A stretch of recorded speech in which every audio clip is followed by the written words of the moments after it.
మాజీ మంత్రి చింతామోహన్ సంచలన వ్యాఖ్యలు చేశారు.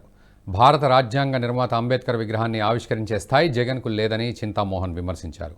సీఎం జగన్ చర్యల వల్ల ఎస్సీ, ఎస్టీ, మైనార్టీలు వైసీపీకి దూరమయ్యారని, ముస్లింలు, క్రిస్టియన్లు కాంగ్రెస్ పార్టీ వైపు చూస్తున్నారని తెలిపారు. వచ్చే ఎన్నికల్లో కాంగ్రెస్ పార్టీ అధికారంలోకి వస్తుందని చింతామోహన్ ధీమా వ్యక్తం చేశారు. కాంగ్రెస్ పార్టీ 130 అసెంబ్లీ స్థానాలు, 25 లోక్సభ స్థానాల్లో విజయం సాధిస్తుందని ధీమా వ్యక్తం చేశారు.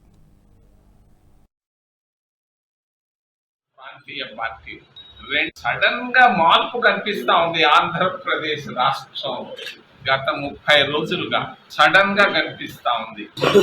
ఎస్సీల్లో చాలా గొప్ప మార్పు కనిపిస్తా ఉంది ఆంధ్రప్రదేశ్ రాష్ట్రంలో. ఎందుకు కనిపిస్తా ఉంది? కారణాలు కూడా చాలా స్పష్టంగా కనిపిస్తున్నాయి. ఇళ్ల నిర్మాణం కోరుకున్నారు ఎస్సీలు. ఒక్క ఇళ్ళు కూడా గత 10 సంవత్సరాల్లో వాళ్ళకు కట్టి ఇవ్వలేదు 2 ప్రాంతీయ పార్టీలు. రెండవది, వాళ్ళ బిడ్డలకు ఉద్యోగాలు కోరుకున్నారు. ఈ 10 సంవత్సరాల్లో ఒక్క ఉద్యోగం కూడా వచ్చినట్టుగా లేదు. మూడవది, వాళ్ళ బిడ్డలకు స్కాలర్షిప్లు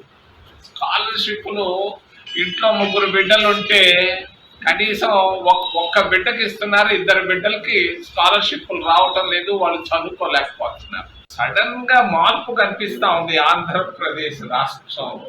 గత ఈ వీడియో మీకు నచ్చినట్టయితే లైక్ చేయండి, 10 మందికి షేర్ చేయండి. అలాగే కామెంట్ల రూపంలో మీ అభిప్రాయాలను మాతో పంచుకోండి. Nationalist hub group of channels ను సబ్స్క్రైబ్ చేసుకుని తెలుగునాట జాతీయవాద జర్నలిజాన్ని ప్రోత్సహించండి. ఈ వీడియో కింద ఉన్న బెల్ ఐకాన్ పై క్లిక్ చేయడం మర్చిపోవద్దు.